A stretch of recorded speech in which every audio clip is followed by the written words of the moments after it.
Hi friends, welcome back to my channel Sangeetha Samayal. இன்னைக்கு நம்ம வீடியோல சிக்கன் தம் பிரியாணி எப்படி சூப்பரா செய்யறதுன்னு பார்க்கலாம். அதுக்கு ஃபர்ஸ்ட் நான் அரிசி வேக வைக்கிறதுக்கு தேவையான அளவு தண்ணி, ஒரு இலை, கொஞ்சம் பட்டை, ரெண்டு லவங்கம்,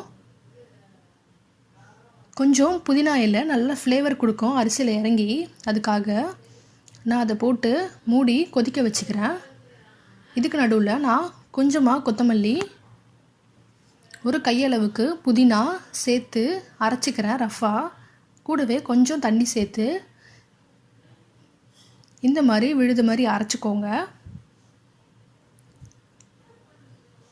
அதுக்கப்புறம் இதில் நான் 4 கிளாஸ் அரிசி எடுத்திருக்கேன், பாஸ்மதி அரிசி ஊற வச்சுருக்கேன் 10லேருந்து 15 நிமிஷம்.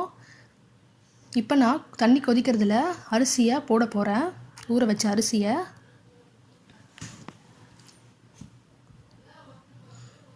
போட்டுட்டு நல்லா கிளறிடுங்க. கொஞ்சம் உப்பு சேர்த்துக்கோங்க இதில் தேவையான அளவுக்கு. நான் மறந்துட்டேன் ஃபஸ்ட்டு சேர்க்குறதுக்கு. சேர்த்துட்டு நல்லா கிளந்துருங்க. கலந்துட்டு பாருங்கள், இந்த அளவுக்கு வெந்த அப்புறம் 90% வெந்துடும்.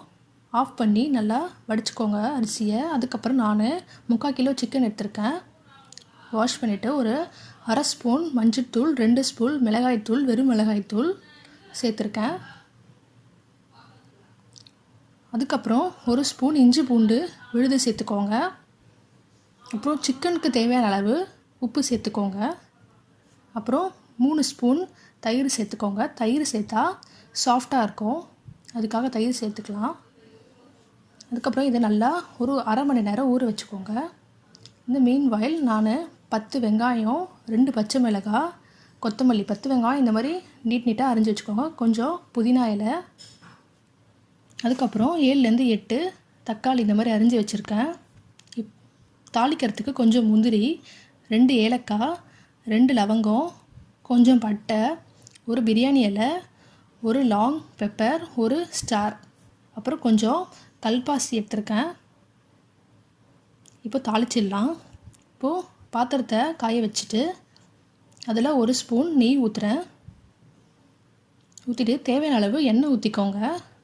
நீங்கள் நிறையவே எண்ணெய் ஊற்றிக்கோங்க. வெங்காயம் நல்லா பொன்னிறமாக வதங்கணும், அதனால் எண்ணெய் நிறைய ஊற்றிக்கோங்க.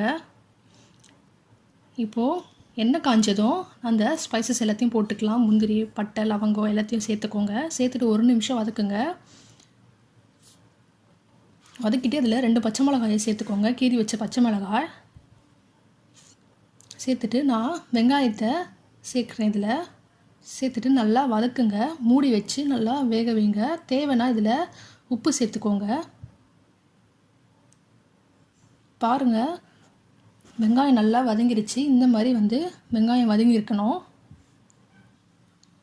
இந்த ஸ்டேஜில் நம்ம 3லேருந்து 3.5 ஸ்பூன் அளவுக்கு இஞ்சி பூண்டு விழுது சேர்த்துக்கலாம். ஆல்ரெடி சிக்கனில் சேர்த்துருக்கோம் 1 ஸ்பூன். இப்போ ஒரு 3 ஸ்பூன் இல்லை 3.5 ஸ்பூன் சேர்த்துக்கலாம்.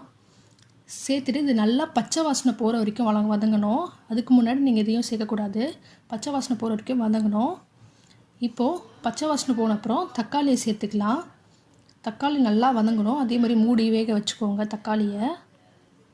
பாருங்கள், இந்த அளவுக்கு தக்காளி வெந்திருக்கணும். இப்போது நான் புதினா, கொத்தமல்லி அரைச்சி வச்சுருக்கிறத இதில் சேர்த்துக்கிறேன். சேர்த்துட்டு நல்லா கலந்துட்டு 3 ஸ்பூன் தயிர் இதுலேயும் சேர்த்துக்கிறேன். சேர்த்துட்டு நல்லா மிக்ஸ் பண்ணிக்கோங்க. பண்ணிவிட்டு நான் 2 ஸ்பூன் வெறும் மிளகாய்த்தூள், ஆல்ரெடி சிக்கனில் 2 ஸ்பூன் சேர்த்துருக்கோம். இப்போது 1 ஸ்பூன் பிரியாணி மசாலா இல்லை கரம் மசாலாவும் சேர்த்துக்கலாம். அப்புறம் தேவையான அளவு உப்பு சேர்த்துருக்கேன். நான் கல் உப்பு சேர்த்துருக்கேன், நீங்கள் தூள் உப்பு கூட சேர்த்துக்கலாம். நல்லா 5 நிமிஷம் பச்சை வாசனை போகிற வரைக்கும் வதக்கிக்கோங்க. அடிப்பிடிக்காமல் வதக்கிக்கோங்க. வதக்கிட்டு இப்போது ஊற வச்ச சிக்கனை இப்போது இதில் சேர்த்துக்கிறேன். சேர்த்துட்டு நல்லா கிளறுங்க, தண்ணி ஊற்றாமல் ஃபஸ்ட்டு. கொஞ்சம் புதினா இலையை இதில் சேர்த்துக்கிறேன். இப்போது 5 நிமிஷம் கலந்துக்கோங்க. இதை கலந்துட்டு நான் இதில் 1.5 கிளாஸ் தண்ணி ஊற்ற போகிறேன். சிக்கனுக்கு தேவையான அளவு தண்ணி ஊற்றி இதை மூடி நல்லா ஒரு அப்பப்போ கிளறி விட்டு வேக வச்சுக்கோங்க. பாருங்கள், இந்த மாதிரி சிக்கன் நல்லா வெந்துடணும். சூப்பராக வெந்திருக்கு சிக்கன், நான் பார்த்தேன்.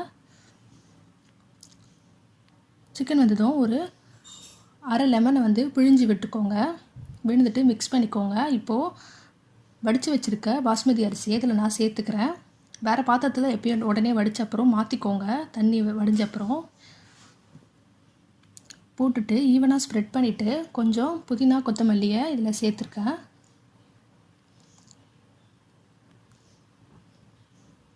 அதுக்கப்புறம் நான் கொஞ்சம் கலர் இதில் ஆட் பண்ணிக்கிறேன்.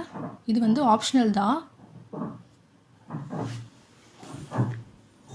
கலர் ஆட் பண்ணிட்டு நான் இப்போது 5 நிமிஷம் தம் போட போகிறேன். ஃபஸ்ட்டு பாருங்கள், இந்த மாதிரி மேலே வெயிட் வைக்கணும், கீழே தோசைக்கல் வைக்கணும். 5 நிமிஷத்துக்கு அப்புறம் ஓப்பன் பண்ணி இந்த வடித்து வச்ச அரிசியும் கிரேவியும் கலந்து விட்டுக்கோங்க. நல்லா கிளறிக்கோங்க, உடையாமல் அரிசி உடையாமல் கிளறுங்க. ரெண்டுத்தையும் மிக்ஸ் பண்ணிவிட்டு பாருங்கள், திருப்பி நான் வந்து ஒரு 20 நிமிஷம் வந்து லோ ஃப்ளேமில் டம் போட போகிறேன். மூடி வச்சு இதே மாதிரி மேலே வெயிட் வச்சு போட்டுக்கோங்க. போட்டுட்டு நான் ஆஃப் பண்ணியிருக்கேன். 10 நிமிஷம் கழித்து ஓப்பன் பண்ணுறேன். பாருங்கள் எவ்வளோ சூப்பராக வந்திருக்கு, அடிப்பிடிக்காமல் வந்திருக்கு. கண்டிப்பாக இதை நீங்கள் வீட்டில் ட்ரை பண்ணுங்கள், ரொம்பவே டேஸ்ட்டாக இருக்கும். சிக்கன் தம் பிரியாணி ரெடி. பாருங்கள் எவ்வளோ சூப்பராக இருக்குது, அரிசி உடையாமல். இந்த வீடியோ உங்களுக்கு பிடிச்சிருந்துச்சுன்னா லைக் பண்ணுங்கள், ஷேர் பண்ணுங்கள், மறக்காமல் சப்ஸ்கிரைப் பண்ணுங்கள். தேங்க்யூ.